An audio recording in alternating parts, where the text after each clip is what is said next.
generalmente te traen la mayor cantidad de complicaciones, ¿no? Por ejemplo, en fracturas de fémur distal, sobre todo las expuestas, ¿no? Las complicaciones inmediatas, tenemos las lesiones vasculares, ¿no?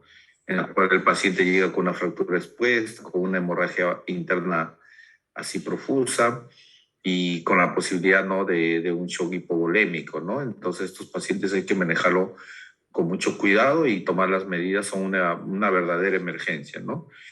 Y las mediatas, como cualquier fractura, no tratada adecuadamente, pues son las consolidaciones viciosas,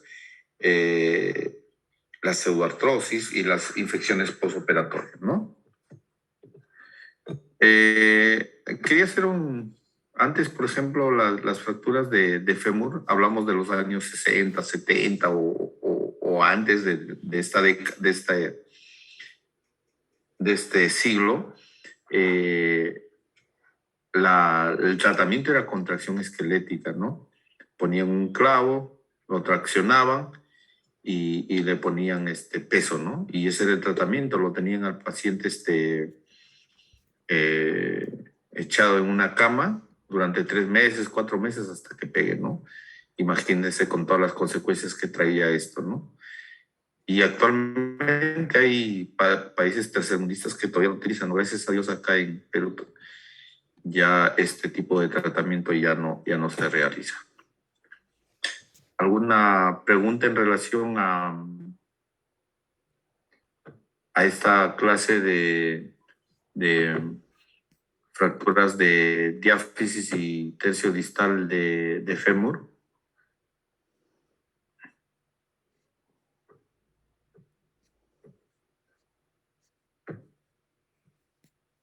A ver, pregunten, levantaron la mano.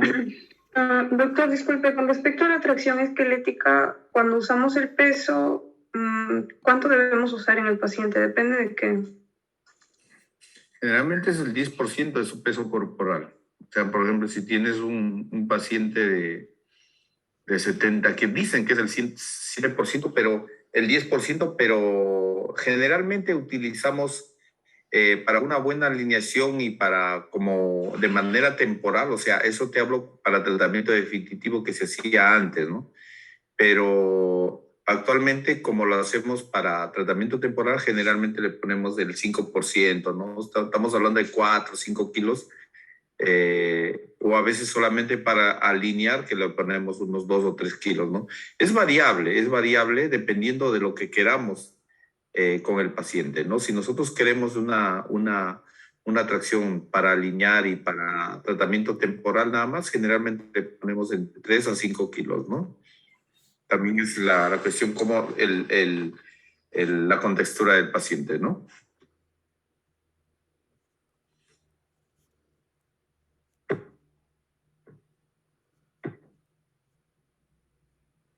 ¿Alguna otra pregunta?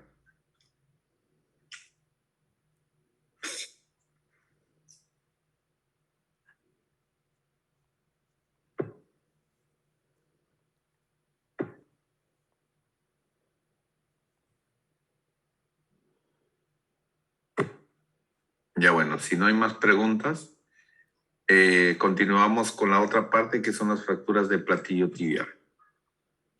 ¿Me escuchan bien?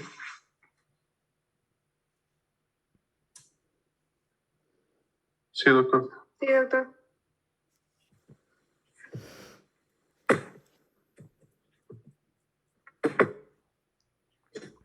Bueno, dentro de los objetivos de esta parte del tema de las fracturas de platillo tibial nosotros lo llevamos a toda la parte proximal de la tibia, ¿no? Todo lo que es la zona metafisiaria, que en algunas condiciones también se va hasta la diáfisis, pero eso lo vamos a ver en la clasificación, ¿no? Entonces, dentro de los objetivos tenemos que definir las fracturas de tibia proximal y conocer su clasificación. Otro objetivo es diagnosticar clínica y radiográficamente las fracturas de platillo tibial según su clasificación. Y conocer también el tratamiento conservador y quirúrgico de este tipo de fracturas. Pero generalmente, pues, fracturas de huesos largos, casi la totalidad, son tratamientos quirúrgicos, ¿no? A manera de introducción, las fracturas de platillo tibial representan el 1% de todas las fracturas, y de ese 1%, pues el 55 al 70% son de la parte externa, o sea, del cóndilo tibial externo, ¿no? Y el resto del 10 a 23% son del platillo medial y un porcentaje de 10 a 30 son bicóndilas, ¿no? O sea, que comprometen ambos cóndilos. Las fracturas de platillo tibial, de acuerdo al mecanismo de producción de fractura, pueden producirse por un valgo o varo forzado. Bueno, ustedes ya saben cuál es valgo, cuál es varo.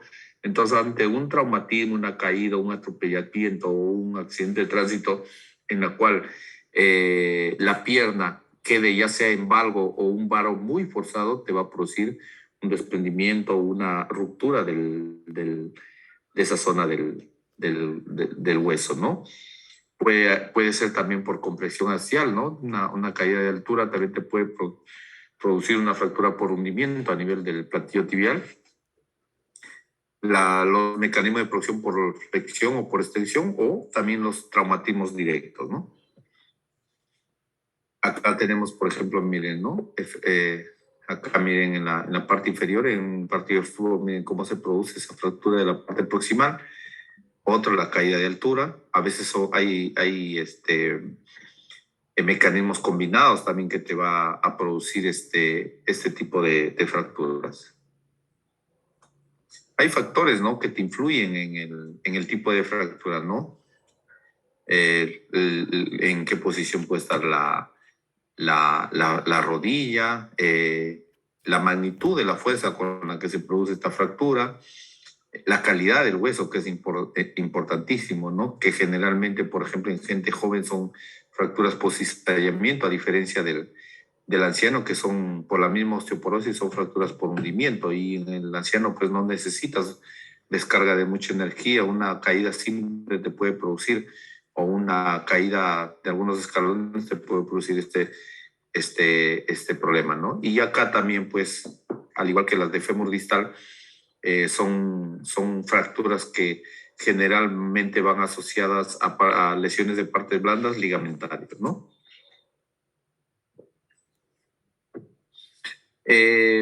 Los mecanismos de las fracturas, existen dos grupos, ¿no? En pacientes jóvenes con buen hueso, pues necesitas de una donde haya una conversión por muy alta energía, ¿no?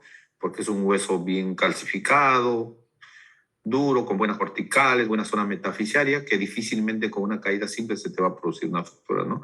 A diferencia de los ancianos, en la cual la misma descalcificación, la osteoporosis, se va a producir por un mecanismo de baja energía. Cuando nosotros tenemos lesiones o traumatismos por alta energía, se te pueden presentar varias complicaciones, ¿no? Y dentro de ellas, las principales, pues, aparte de la fractura, son las lesiones de tejidos blandos, ¿no? Tenemos que son lesiones con amplias zonas de regiones contusas, lesiones abiertas, y el mismo traumatismo tan fuerte te puede producir síndrome comportamental, lesiones de nervios de esa zona, ¿no? Que puede ser la zona de los tibiales, ¿no? Y el compromiso en las luxofracturas de rodilla, que gracias a Dios son poco frecuentes, están asociadas a lesiones severas, ¿no? De compromiso vascular, que a nivel de la arteria poplitea, que así lo repares, el pronóstico de viabilidad es baja, ¿no? Que hablamos de un 30-40% nada más. Los traumatismos de baja energía, vuelta, es por traumatismos generalmente axiales. Se va a producir fracturas generalmente por hundimiento, no hay contusiones, son generalmente lesiones cerradas, no tenemos problemas de tejidos blandos, no hay desviaciones axiales.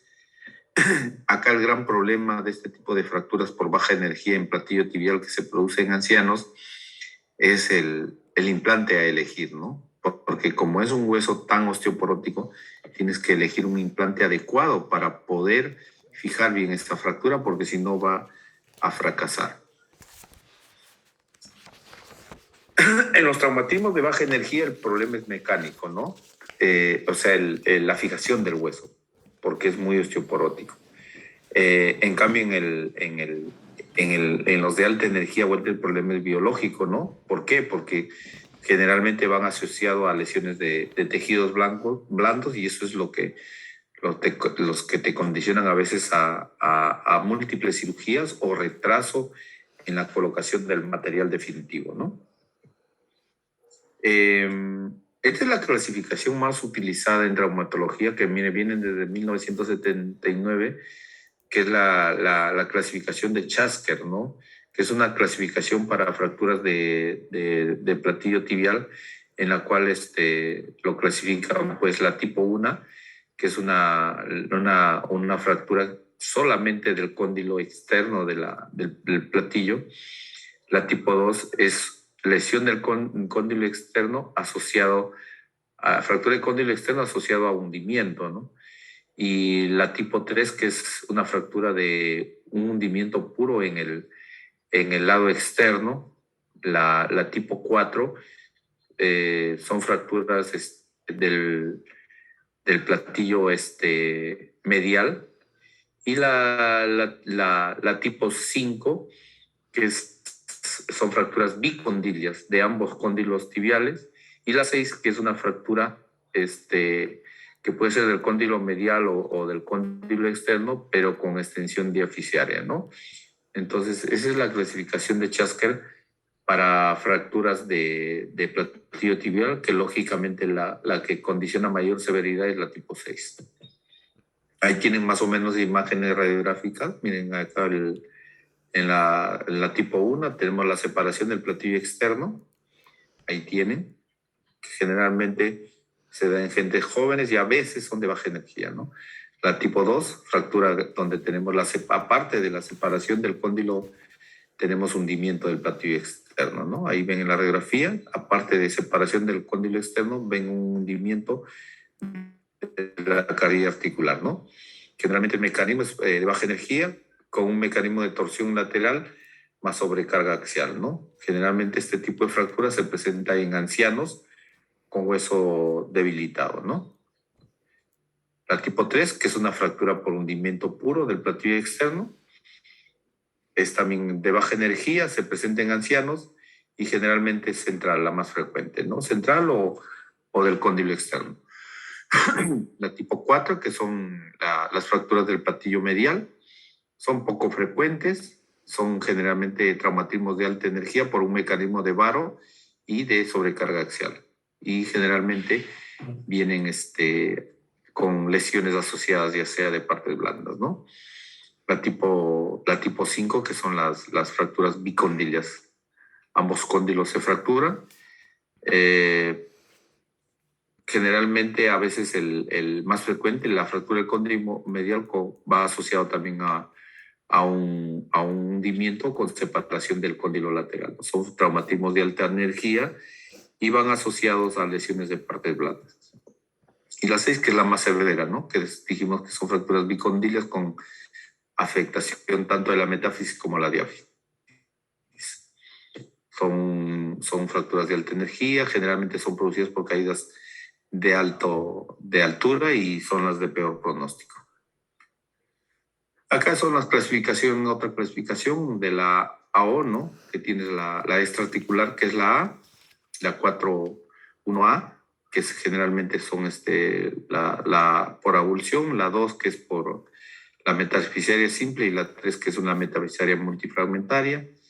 Acá tenemos la tipo B, que es la B1, que es parcial articular, la B2 es con hundimiento, solamente hundimiento puro, como ven en el gráfico, y la 3 es, aparte del hundimiento, separación del cóndilo externo, ¿no? Y la C, pues que son netamente articulares completas, ¿no? La C1 es una articular simple, de la metáfisis hacia la epífisis. La C2, que es una articulación simple, metafisiaria, pero que es multifragmentaria. Y la otra parte multifragmentaria, pues, se asocia a hundimientos que son las más severas, ¿no? El diagnóstico, ya saben, como para todas fracturas, dolor, impotencia funcional, deformidad. A nivel de rodilla, pues la primera posibilidad es de que se trate de una fractura de platillo tibial o a veces de fémur distal. Pero ¿quién te va a corroborar el diagnóstico? Una radiografía, ¿no? Ya sea en AP o en lateral, ambas, y te hace el diagnóstico. Entonces, en traumatología, para diagnóstico basta con la clínica y la radiografía simple. No hay otra cosa para hacer un diagnóstico. Ahora, puedes pedir, cuando tienes duda, puedes pedir radiografías oblicuas o otro tipo de radiografías especiales que hay dependiendo del segmento donde vas a evaluar, ¿no? Pero no se confundan, en traumatología a veces pedimos bastante tomografía, pero no es para diagnóstico, es para planificación operatoria. Entonces, si yo tengo una fractura de platillo tibial y sé que es articular, radiográficamente yo lo voy a ver en 2 planos nada más. Y yo quiero verlo en todos los planos para ver los fragmentos, cómo están distribuidos. Entonces, ahí sí pido una tomografía, una TAC en reconstrucción en 3D. Entonces, voy a ver todas las características de la fractura y de acuerdo a eso voy a decidir cuál va a ser mi abordaje, qué tipo de implante voy a utilizar y con eso planifico bien mi cirugía. Entonces la tomografía me sirve para planificación.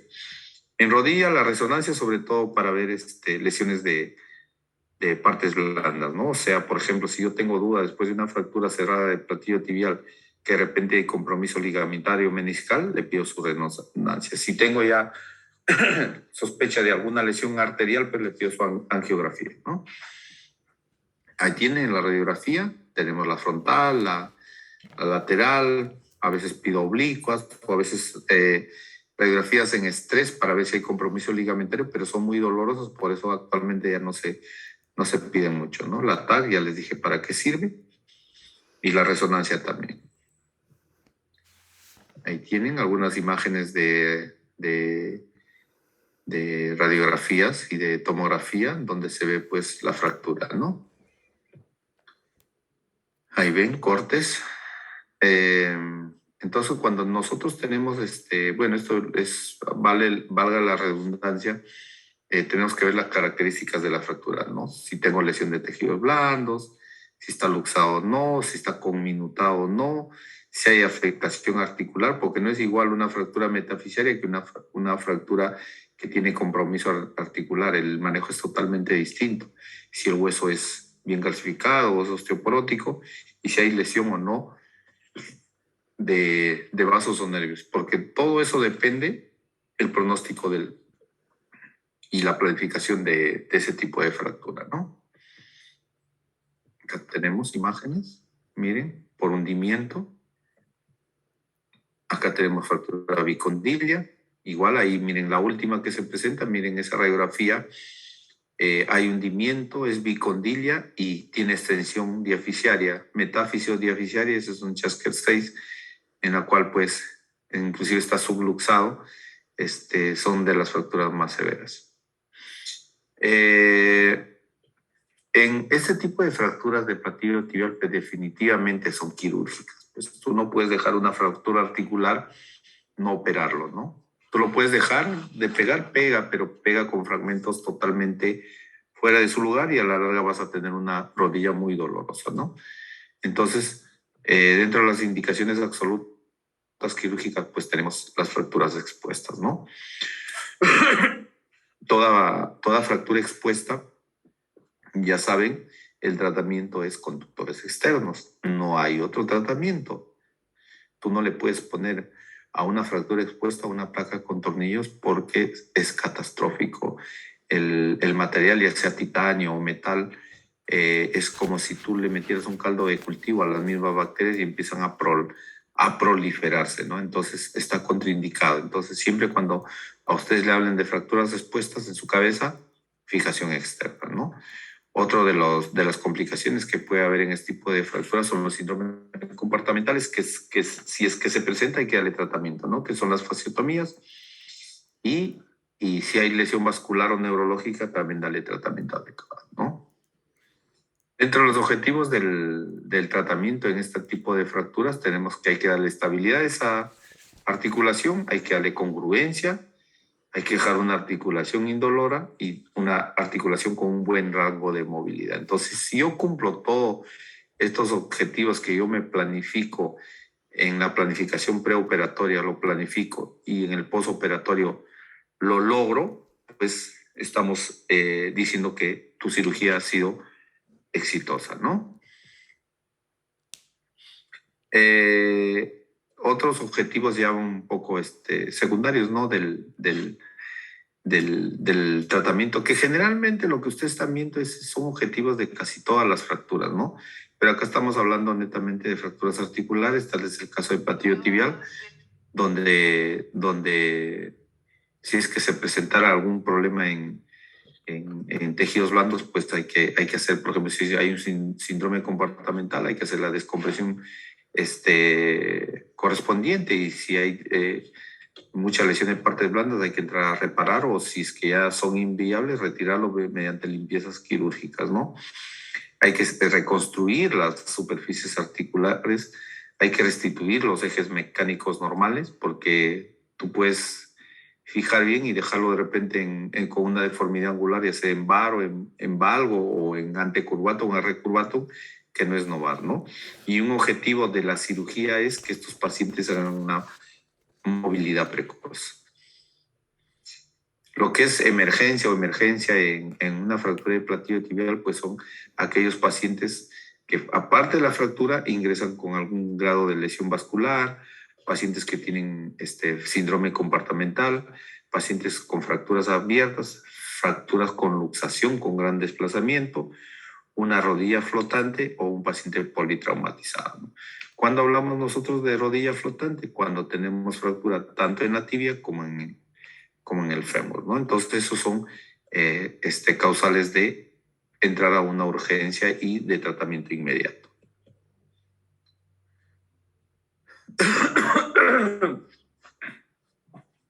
Cuando nosotros tenemos raramente, ¿no? Una fractura de platillo tibial raramente es una emergencia o una urgencia, ¿no? Salvo, como ya les mencioné lo anterior, que haya alguna lesión muscular, alguna luxación o una fractura abierta, ¿no? Generalmente la mayoría de fracturas de platillo tibial son para cirugía diferida o cirugía electiva, ¿no? Para permitir una recuperación de las partes blandas, o a veces, como les digo, a veces hay necesidad de colocación de fijadores externos en el caso de las fracturas expuestas. Cuando hablamos de una cirugía diferida en aquellas fracturas expuestas, en la cual temporalmente yo entro a hacerle una buena limpieza quirúrgica y lo fijo con tutores externos por uno o 2 semanas, hasta que yo tenga la seguridad de que ese paciente o esos tejidos estén bien, que no haya infección, y en un segundo tiempo ya ingreso a hacer la cirugía definitiva con placa y tornillos, ¿no? A veces, cuando nosotros planificamos nuestras cirugías, es importantísimo ver el acceso quirúrgico, ¿no? Que generalmente casi todas son abiertas, ¿no? Pero a veces, cuando hay un grado de conminución articular o hundimiento articular, también nos ayudamos con la artroscopía para verlo directamente, sin abrir, ver directamente la articulación, ¿no? Entonces, los accesos puede ser por el lado lateral, puedo tener por el lado medial, por el lado posterior, posterior externo, posterior interno, mediante accesos mínimamente invasivos. De eso va a depender de la planificación que nosotros hagamos y del tipo de fractura que nosotros tengamos.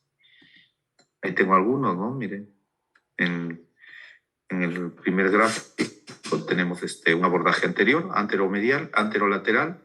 Acá en el segundo imagen tenemos un abordaje lateral, y en la tercera imagen tenemos un abordaje medial.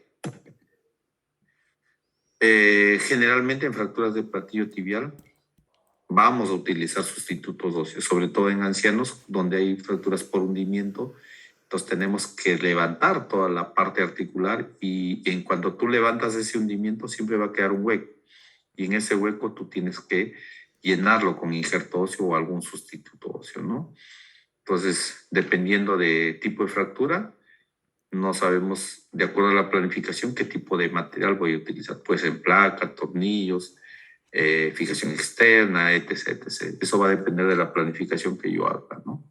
Y del tipo de fractura que se me presenta, ¿no?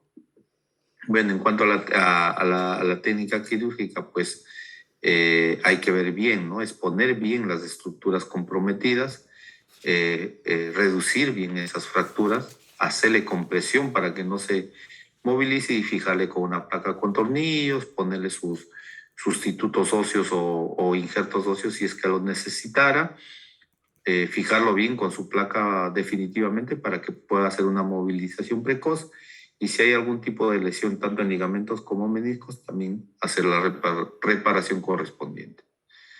Acá tenemos, miren, una fracturita de cóndilo externo que se fijó en la parte superior con un par de tornillos porque era una fractura simple, ¿no? En el otro ya es un desplazamiento del cóndilo externo, pero ya se utilizó una placa con tornillos. Acá igualito, ¿no? Miren, un desprendimiento del cóndilo externo que se fijó con placa con tornillos. Cuando nosotros tenemos lesión grave de tejidos blandos, utilizamos la fijación externa, ¿no? Tenemos unos fijadores híbridos que son especiales, pero que son demasiado caros, tipo Ilízaro, que generalmente no se utiliza porque solo el sistema vale como 20,000, 25,000 soles, entonces la logística no nos permite colocar ese tipo de fijadores, ¿no? Porque si lo tuviéramos a la mano, pues son espectaculares, en fracturas expuestas, te hace una reconstrucción adecuada de la superficie articular, te deja con una estabilidad tanto rotacional como longitudinal en el hueso que no te da ningún problema, te hace que el paciente te empiece a movilizar precocemente y te da muy buenos resultados, ¿no? Actualmente, para todas las fracturas de platillo tibial por el grado de osteoporosis en pacientes ancianos, utilizamos los fijadores internos bloqueados, ¿no? Que son especiales para tibia proximal, que la diferencia con los convencionales, pues que los tornillos traen, la cabeza son roscados que se anclan en la placa, ¿no? Y así evitan que se aflojen y te dan una buena estabilidad. Ahí mira, tiene un hombre de 24 años con ese tipo de fractura. Ese es un chasquez tipo 6, ¿no? Mira que es la gran severidad de la lesión, ¿no? Miren cómo se fijó. Una fijación con placa con tornillos, restituyendo la carilla articular y van bien, ¿no? Ahí tienen. Ese es tratamiento temporal con un tutor externo. Y esa es la manera, esos son los implantes actuales, ¿no? Placas bloqueadas con abordajes mínimamente invasivos que quedan muy bien. Ahí están, miren. Hacen unos cuantos huequitos nada más para poner esa semejante placa, ¿no? Esos son los sistemas de placas de bloqueo tipo LIS que hay para tibia fémur distal y para tibia proximal, ¿no? Que te hace una reducción de la articulación, te fija con tornillos, te hace restauración de los ejes mecánicos y fijación con la metáfisis y la diáfisis del hueso, ¿no?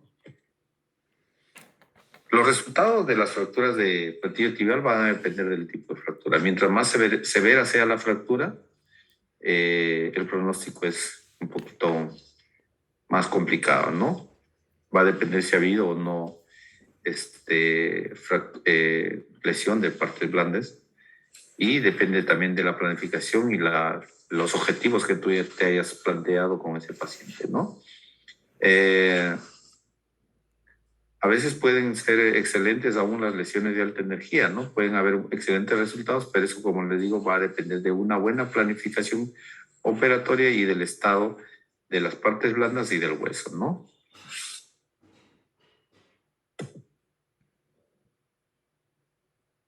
Bueno, eso ya es algo.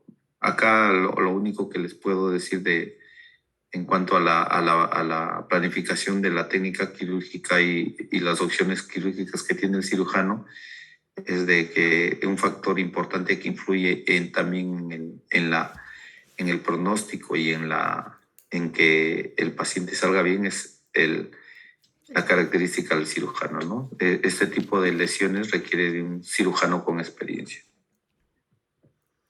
Entonces, para concluir, en las fracturas del platillo tibial nosotros tenemos que tener en la articulación una reducción anatómica, o sea, tiene que quedar tal como antes de haber sido fracturado. Tiene que haber una fijación rígida de la superficie articular. Tiene que ser una reducción funcional y estable de la metáfisis con una estabilidad relativa.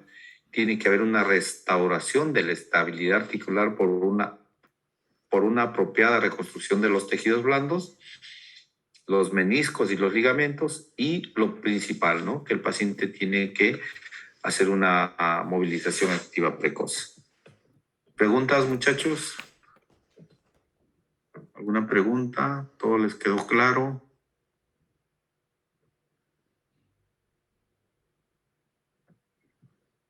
¿Me dijeron que son cuántos? ¿42?